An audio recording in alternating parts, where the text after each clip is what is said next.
हिंद जय जोहार दोस्तों। तो इस वीडियो में हम आपसे झारखंड पॉलिटेक्निक की लेटरल एंट्री एग्जाम 2019 के फिजिक्स का क्वेश्चन आंसर डिस्कस करने वाले हैं। तो ये वीडियो जो है आपके आने वाले झारखंड पॉलिटेक्निक एंट्रेंस एग्जाम और झारखंड पॉलिटेक्निक के लेटरल एंट्री एग्जाम के लिए जो है इंपॉर्टेंट है, क्योंकि झारखंड पॉलिटेक्निक की लेटरल एंट्री एग्जाम में जो है क्लास 10 लेवल का जो है क्वेश्चन पूछा जाता है। ठीक है, भौतिक विज्ञान के सेक्शन का पहला क्वेश्चन है, the centre of the reflecting surface of a spherical mirror is called as. एक गोलाकार दर्पण की परावर्तक सतह के केंद्र को क्या कहा जाता है? तो इसका सही उत्तर होगा ऑप्शन नंबर सी, पोल यानी कि ध्रुव कहा जाता है। नेक्स्ट क्वेश्चन है, a ray passing through the principal focus of a concave mirror will emerge. एक अवतल दर्पण के प्रमुख केंद्र, ठीक है, मुख्य फोकस बिंदु से गुजरने वाला किरण जो है उभरेगा। तो इसका सही उत्तर हो जाएगा option number B, parallel to the principal axis, यानी कि मुख्य अक्ष के समांतर वो जो है उभरेगा। मान लीजिए कि आपको जो है एक कॉनकेव मिरर यानी कि अवतल दर्पण दिया गया है।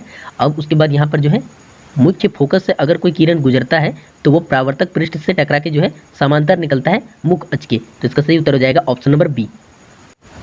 नेक्स्ट क्वेश्चन है, the position of the image formed when object is placed between pole and the principal focus of a concave mirror. एक अवतल दर्पण के ध्रुव और प्रमुख केंद्र बिंदु, ठीक है, मुख्य फोकस के बीच वस्तु को रखने पर जाने वाली छवि की स्थिति होती है।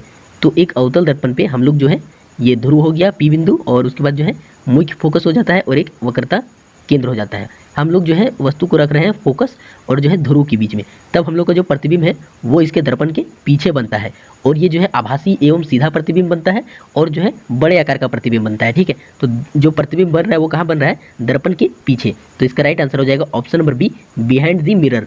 नेक्स्ट क्वेश्चन है, the radius of curvature of a spherical mirror is 20 centimetre, its focal length is. तो एक गोलाकार दर्पण की वक्रता त्रिज्या जो है 20 सेंटीमीटर दी गई है, तो इसकी फोकस दूरी क्या होगी? तो फोकस दूरी F बराबर होता है वक्रता त्रिज्या R/2। वक्रता त्रिज्या दिया है 20/2, यानी कि ये हो जाएगा 10 सेंटीमीटर। उसके बाद जो है 10 सेंटीमीटर ऑप्शन में नहीं दिया है, तो हम लोग जो है मीटर में भी कुछ ऑप्शन दिया है, तो इसको चेक कर लेते हैं। तो 10 सेंटीमीटर को मीटर में चेंज करेंगे तो ये आपका हो जाएगा 0.1 मीटर। तो इसका राइट आंसर हो जाएगा option number A. Next question है, the distance between centre of curvature and pole of a mirror is called as. तो दर्पण के वक्रता केंद्र, ठीक है, दर्पण के वक्रता केंद्र और ध्रुव के बीच की दूरी को क्या कहा जाता है?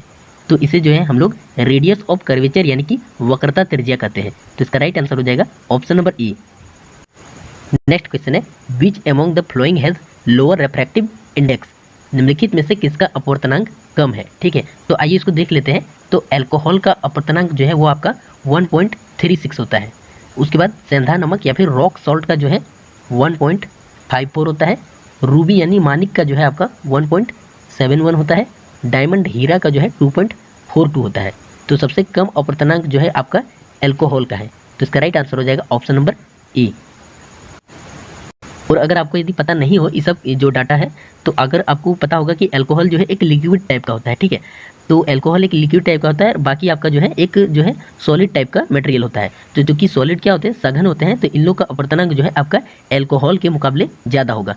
तो ऐसे जो है अल्कोहल का क्या होगा? अपवर्तनांक कम होगा। तो ऐसे भी हम लोग जो है इसको तुक्का मार सकते हैं एक तरह से।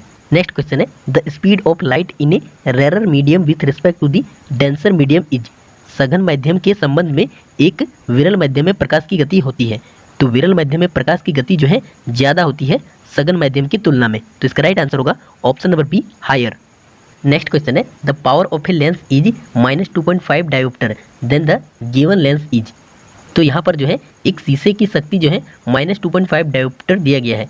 तो ये किस प्रकार का लेंस है? ठीक है, तो चूंकि यहाँ पर जो है लेंस का क्षमता जो है ऋणात्मक दिया गया है, -2.5 डायोप्टर है, इसलिए ये एक प्रकार का अवतल लेंस हो जाएगा। अवतल लेंस यानी कि कनकेव मिरर। ठीक है, तो इसका राइट आंसर हो जाएगा option number A.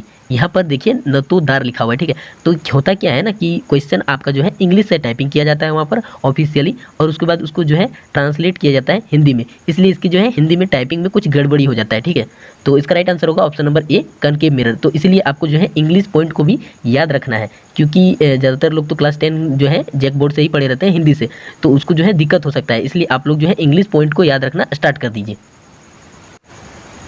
Next question है, द पुपिल ऑफ एन आई। एक आंख की पुतली का क्या कार्य है? ठीक है, तो इसका राइट आंसर होगा option number B, regulates and controls the amount of light entering the eye आंख में प्रवेश करने वाले प्रकाश की मात्रा को नियमित एवं नियंत्रित करता है आंख की पुतली। तो इसका राइट आंसर होगा option number B. Next question है the device use to change the resistance in an electric circuit is. विद्युत परिपथ में प्रतिरोध को बदलने के लिए प्रयुक्त उपकरण है। तो इसका सही उत्तर होगा ऑप्शन नंबर ए रियोस्टेट। रियोस्टेट का यूज़ करके हम लोग जो है किसी भी विद्युत परिपथ में प्रतिरोध को चेंज कर सकते हैं, ठीक है। और रियोस्टेट को हम लोग जो है कभी कभी परिवर्ती प्रतिरोध भी कहते हैं और इसे जो है धारा नियंत्रक भी कहते हैं। तो ये इंग्लिश वर्ड जो है आपको नहीं देखने को मिलेगा यहाँ पर, ठीक है। रियोस्टेट वर्ड को ही जो है ट्रांसलेट करके रियोस्टेट कर दिया गया है, ऐसा होता है। इसलिए आपको जो है इंग्लिश पॉइंट को भी याद रखना है, नहीं तो जो है एग्जाम में दिक्कत हो सकता है। अगर आपको क्वेश्चन आता है फिर भी इंग्लिश से वो मतलब टाइपिंग जैसे वो ट्रांसलेट करके दे दिया जाए तो जैक वाले स्टूडेंट जो है उसको दिक्कत हो सकता है, इसलिए इंग्लिश पॉइंट को भी याद करते चलना है। नेक्स्ट क्वेश्चन है प्रतिरोध 20 ओम का एक बिजली का बल्ब और 4 ओम का एक संवाहक यानी कि कंडक्टर, ठीक है, 6 वोल्ट की बैटरी के साथ श्रृंखला में जुड़ा हुआ है। परिपथ का कुल प्रतिरोध है। तो एक 20 ओम का जो है बल्ब है, 4 ओम का एक कंडक्टर है, ये दोनों जो है सीरीज यानी कि श्रेणी क्रम में जुड़ा हुआ है। श्रृंखला यानी श्रेणी क्रम, तो इसका जो है कुल प्रतिरोध पूछ रहा है, ठीक है। तो श्रेणी क्रम में हम लोग क्या करते हैं, दोनों ही प्रतिरोध को जोड़ देते हैं तो आपका जो है कुल प्रतिरोध निकल जाता है। तो ये 20 4 कितना हो जाएगा, 24 ओम जो है इसका राइट आंसर हो जाएगा। तो राइट आंसर हो जाएगा ऑप्शन नंबर ए। लेकिन देखिए यहाँ पर एक चीज़ है, कंफ्यूज करने के लिए आपको जो है 6 वोल्ट का बैटरी के साथ भी जोड़ दिया गया है, ठीक है। तो ये जो है कंफ्यूजन क्रिएट करने के लिए दिया गया है, बाकी ये 6 वोल्ट का कोई काम नहीं है, ठीक है। यहाँ इंग्लिश में कुछ टाइपिंग मिस्टेक हो गया है। An electric lamp of resistance जो यहाँ 20 ओम होगा and a conductor of 4 ohm are connected in series with 6 volt battery the total resistance of the circuit is, ठीक है। तो उसको सुधार लीजिएगा, कोई दिक्कत नहीं है इंग्लिश वालों के लिए, और बाकी तो हिंदी वालों के लिए ये तो काफ़ी है। नेक्स्ट क्वेश्चन है which among the flowing terms does not represent electric power in A circuit. निम्नलिखित नियमों में से कौन सा एक परिपथ में विद्युत शक्ति का प्रतिनिधित्व नहीं करता है। तो विद्युत शक्ति जो है P बराबर आपका होता है VI, इसी को हम लोग लिखते हैं V²/R, या फिर इसी को हम लोग जो है I²R भी लिखते हैं। तो ये 3 पॉइंट जो है आपको याद रखने हैं, ठीक है। इसको अब उसके बाद यहाँ पर देख लेते हैं। तो ये ऑप्शन नंबर ए जो है ये सही प्रतिनिधित्व करता है, और उसके बाद जो है ऑप्शन नंबर डी V²/R, ठीक है, ये V²/R है। और उसके बाद देखिए ऑप्शन नंबर सी में ये टाइपिंग थोड़ा मिस्टेक हुआ है मेरे से, ये I²R है। तो ये दोनों जो है सही है। उसके बाद ऑप्शन नंबर ए भी सही है, ऑप्शन नंबर बी जो है आपका गलत होगा, ये दिया है IR² जो कि विद्युत शक्ति का प्रतिनिधित्व नहीं करता है। तो ऑप्शन नंबर जो है बी इसका राइट आंसर होगा, ठीक है। नेक्स्ट क्वेश्चन है a current through a horizontal power line follows in a west to east direction, what is the direction of magnetic field at a point directly above it. तो एक क्षैतिज विद्युत की धारा रेखा के माध्यम से पश्चिम से पूर्व की ओर बहती है विद्युत की धारा। तो इसके ठीक ऊपर सीधे एक बिंदु पर चुंबक क्षेत्र की दिशा क्या है। तो इसके ऊपर जो है चुंबक क्षेत्र की दिशा क्या होगी। तो यहाँ पर हम लोग जो है राइट हैंड थंब रूल का यूज़ करेंगे। तो इधर अगर धारा की दिशा हो जाएगी तो इसे करके जो है इधर से हमको जो है चुंबक क्षेत्र की दिशा मिलेगी।